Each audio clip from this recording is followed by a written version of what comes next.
Good evening. আজকে হচ্ছে 8 March. প্রথমত হ্যাপি উইমেন্স ডে, আর তাছাড়া আজকের দিনেই পড়েছে মহাশিবরাত্রি, তো দুটোই পালন করব অবশ্যই। তো সেই জন্য একটু মেকআপ তো দরকার আছে নাকি, তো সেই জন্য একটা হালকা মেকআপ আজকে আমাকে টাপুর করে দিচ্ছে। তো আর স্নান টান করেছি, বিকেলবেলায় স্নান করলাম, কারণ এরপর যাব পুজো করতে। পুজো দিতে যাব। মেকআপটা স্পেশালও হবে, শুধু হালকা ঠিক তা ঠিক নয়, স্পেশাল হবে। কি স্পেশাল কিছু সেটা কি বলা যাবে নাকি? লাস্টের রেজাল্টটা দেখে বুঝতে পারবে। মানে আমি হিন্ট দিচ্ছি, এটা হচ্ছে মানে শিবরাত্রি স্পেশাল করার চেষ্টা করব। আচ্ছা, শিবরাত্রি স্পেশাল। তো এই যে সমস্ত কিছু আজকে এখন সাজানো হচ্ছে। কি পরবো সেটাও দেখাই, তারপরকে দেখিয়ে দিলাম আপনাদেরকে, পরে দেখে ফেলেছেন। এই যে এই শাড়িটা পরবো, ঠিক আছে? চলুন শুরু হোক।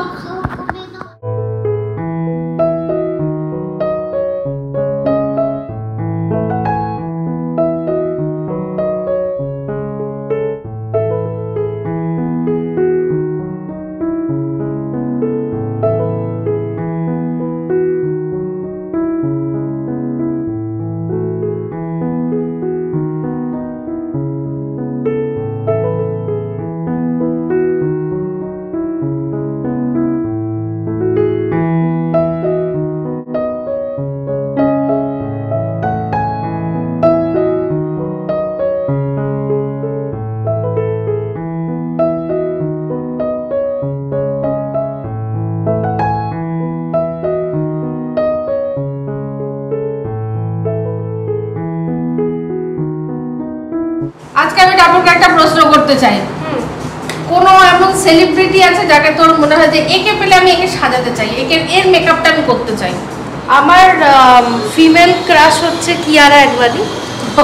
আচ্ছা, মানে মেয়েদের মধ্যে, অ্যাক্ট্রেসদের মধ্যে আমার পার্সোনালি কিয়ারা অ্যাডভানিকে খুব সুন্দর দেখতে লাগে।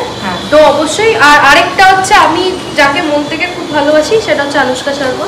আচ্ছা, তো এরা দুজন আমার খুব ফেভারিট। তো এদেরকে আমি অবশ্যই মানে খুশি হবো যদি আমি ওদেরকে সাজাতে পারি। বাহ, এটা আমার অনেকদিনই ইচ্ছা। আমি অনেকদিনই ভাবি ওকে জিজ্ঞাসা করবো, কারণ ও আমাকে সাজায়। তো এরকম থাকে না এক একটা, মানে মুখটা কার মুখ, সেই কোন ক্যানভাস, সেই ক্যানভাসটাকে আমি রং করতে চাই। তো আজকে আমিও জানলাম, আর সাথে সাথে আপনাদেরকেও শেয়ার করে দিলাম।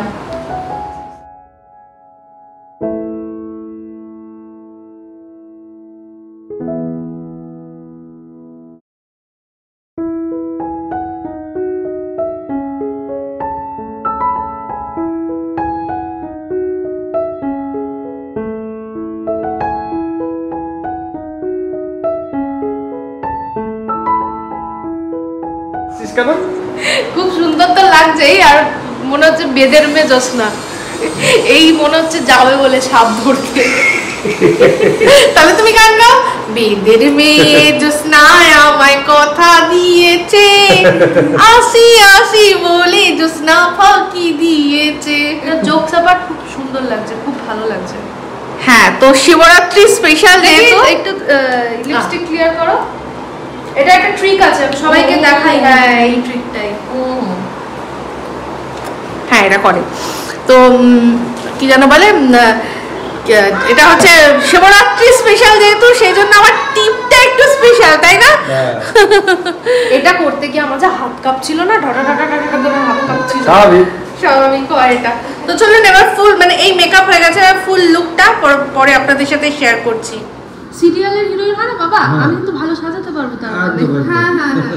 তো আমার তো মেকআপ হয়ে গেল, টাপুর মেকআপ করে দিয়েছে, কিন্তু এখন গেট আপটা বাকি রয়েছে। কিন্তু সেই গেট আপটা করবো, আমি করে নেবো। টাপুরের তারা আছে, কারণ ওর আমার সাথে প্ল্যান আছে, ও তো বেরিয়ে যাবে। কিন্তু আজকে একটা না, দুটো কমেন্টের উত্তর দেবো। একজনই করেছে, তার আইডিটার নাম আগে সবার আগে বলি, GWR। আর মনে হচ্ছে প্রোফাইল পিকচারটা দেখে AI জেনারেটেড কোনো হবে, মুখে মাস্ক পরা আছে। তো যাই হোক, সে একটা কমেন্ট করেছে। কমেন্টটা পড় তুই আগে। আচ্ছা। whole year she will not study and your daughter thinks she can create magic by studying only day before her exam. I am sure she watches your bitching vlogs, thus wastes her precious time. আচ্ছা, আরেকটা comment করেছে নেপালিদের মতন দেখতে। তো আমি আশা করি যে যেই GRW যেই আছে সে যেন এই ভিডিওটাও দেখে, যে মানে ফার্স্ট অফ অল আমার পড়েও হাসি পাচ্ছে যে like she things I am the type of student who only studies one day before her exam. Like if she thinks that, very good, no problem, but like the facts speak otherwise, because সেটাই যদি হতো তাহলে আমি জানি না আমাদের ভিউয়াররা জানে রাখি, বাট আমি যদি ওরকম টাইপেরই স্টুডেন্ট হতাম তাহলে আমি ক্লাস 12-এ 95%, ক্লাস 10-এ 87%, প্রত্যেকটা মানে দুটো বোর্ডেই আমি ক্লাস টপার হয়তো হতাম না। আর আমি এখন যেখানে গ্র্যাজুয়েশন করছি আমি সেখানে হয়তো প্রত্যেকটা সেমেস্টারে 7 SGPA প্লাস হয়তো পেতাম না। তো এটা ফ্যাক্ট। এবার সেই ফ্যাক্টটাকে আপনারা কিভাবে ইভ্যালুয়েট করবেন সেটা আপনাদের উপর। অ্যাকচুয়ালি এটা আমি একটুখানি বলি, কারণ আমি যেহেতু ওই গ্রেড মার্কস ওইসব দিয়ে কোনো স্টুডেন্টকে বিচার করি না, সেই জন্য আমিও কখনো ফলো করে আমার মেয়ে কত পার্সেন্ট পেয়েছে সেগুলোকে আমি যেরকম সবাই শোনায় আমি সেরকম কোনোদিনও শোনাইনি। তাই জন্যই হয়তো মনে হয়েছে যে আমার মেয়ে এক রাতে পড়ে এত কিছু পেয়েছে। তাহলে ভাবছি সত্যি এক রাতে পড়ে যদি এইরকম পার্সেন্টেজ পায়, ভাগ্যিস ও সারা বছর পড়েনি, নাহলে তো ওকে মানে নাম্বার দেওয়ার জন্য মনে হয় ঝুড়ি টুড়ি সমস্ত কিছু কম পড়ে যেত, তাই না? মানে মনে হতো তাহলে মনে হয় 100-র মধ্যে তুই 200 নিয়ে চলে আসতে পারতিস যদি এক বছর সারা বছর পড়তিস ওনার কথা অনুযায়ী। তো যাই হোক, আমি কোনোভাবেই ওই জিনিসটা বিচার করি না যে একদিন পড়া বাকি শুনে তো। আরেকটা জিনিস আমি একটা কথা বলতে চাই, যেই কমেন্টটা করেছে যে I saw that you also commented নেপালিদের মতন দেখতে। I might be a type of student who only studies one day before her exam, but I am literate enough to know that what you just said, it is xenophobia.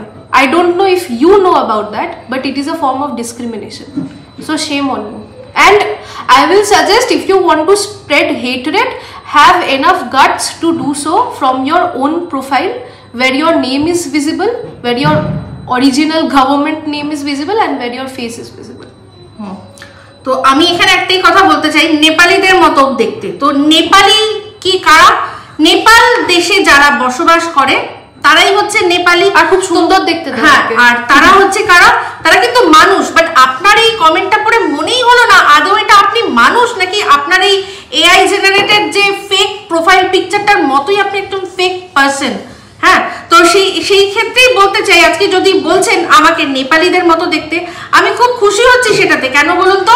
কারণ আমাদের দেশে মাতা সীতাকে যে পুজো করা হয়, তিনিও কিন্তু তার জন্ম কিন্তু অরিজিনালি নেপালে। তো ঠিক আছে, তো সেই অর্থে তিনিও নেপালি, আর আমার নামের সাথেও কিন্তু ইপসিতা, আমি ইপসিতা, ঠিক আছে? তো নামের শেষে আমার ইপসিতা আছে। আর আমি যদি নেপালিদের মতো দেখতে হই, তো কোনো না কোনো জায়গায় রিলেট করতে পারলেন। আর তার সাথে সাথে একটা ফ্যাক্ট, আমার যেদিন জন্মদিন 10th জানুয়ারি, হিসাব করে দেখা গেছে শ্রী রামচন্দ্রের জন্মদিনও সেই দিকে। তো সব দিক দিয়ে কিন্তু খুব ভালো ম্যাচ করে যাচ্ছে। আমি মানুষ, তাই জন্যই আপনি আমাকে নেপালি বলেছেন, বাট দুঃখিত, আপনাকে আমি মানুষ বলেও গণ্য করতে পারলাম না, ঠিক আছে? তো আজকে এই উইমেন্স ডে, আর তার সাথে মহাশিবরাত্রি, তো এই দিনটাই বেছে নিলাম আপনার মতো একজনকে উত্তর দেওয়ার জন্য। তো অবশ্যই কনস্ট্রাকটিভ ক্রিটিসিজম আমি বরাবর নিয়ে এসেছি আর নিয়ে যাব, কিন্তু আপনাদের মতো এই যে ফালতু যেসব কথাবার্তা সেগুলোর উত্তর যখন মনে হবে যথাযোগ্যভাবে দিয়ে যাব, ঠিক আছে? করেছেন অনেক দিন আগে, উত্তরটা দিতে পারতাম, কিন্তু আমি সবসময় উত্তর দেওয়ার জন্য একটা সঠিক সময় আর সঠিক অকেশনটা বেছে নিই। তো আজকের দিনেই আপনাকে দিয়ে গেলাম। তো তবে আমার মনে হচ্ছে আপনি পুরুষ না নারী সেটাই ঠিক মতো আপনার যে প্রোফাইল আছে দেখে বোঝা যাচ্ছে না। আপনি আগে নিজের আইডেন্টিটিটা চুজ করুন। আপনার ভীষণভাবে আইডেন্টিটি ক্রাইসিস আছে, ঠিক আছে? তো যাই হোক বন্ধুরা, আজকের এই ভিডিওটা যা ছোট্ট এক্ষুনি আমি দিয়ে দেবো। আজকে উইমেন্স ডে স্পেশাল আমাদের একটা ছোট্ট ভিডিও, কেমন লাগলো অবশ্যই কমেন্ট করে জানাবেন। আর নেক্সট আসছে মহাশিবরাত্রি ব্লগ ফুল কিরকম গেট আপ হলো অবশ্যই আপনাদের সাথে শেয়ার করবো। তো এই ভিডিওটা ভালো লাগলে অবশ্যই লাইক শেয়ার কমেন্ট করতে ভুলবেন না। যারা চ্যানেলটা সাবস্ক্রাইব করেননি তারা সাবস্ক্রাইব করে নেবেন। সবাই ভালো থাকবেন, সুস্থ থাকবেন। আবার আসছি খুব শীঘ্রই একটা নতুন ব্লগ নিয়ে। তো চলতে হ্যাঁ ফ্রেন্ড, দুআ মে ইয়াদ রাখনা। বাট ইয়াদ রাখনা একটাই জিনিস, সেটা হচ্ছে গিয়ে কি রেসিজম। যেখানে যে দেশে, আমাদের দেশে নর্থ ইস্টের লোকদেরকে দেখেই চিঙ্কি মিঙ্কি ডাকা হয়, সেই জন্য আজকে আমি মনে হলো যে এই কথাটা বলার দরকার। কিন্তু তার কারণ তারা নিজের দেশে বসেও শুনছে যে তারা চাইনিজ, তাই না? তো প্লিজ গেট আ লাইফ। আর এই ডিসক্রিমিনেশনগুলো বন্ধ করুন। এগুলো কোনো হেলদি জিনিস নয়। নেপাল, আপনি ভারতীয়, আপনার যদি ভারতীয় বলে আপনি নিজেকে মনে করেন তাহলে প্লিজ এগুলো থেকে বেরিয়ে আসুন। কারণ আমাদের দেশ যতটা বড় ততটাই কিন্তু মহান। ঠিক আছে, চলুন সবাই ভালো থাকবেন। আবার শেষেও একবার বলছি হ্যাপি উইমেন্স ডে। টাটা।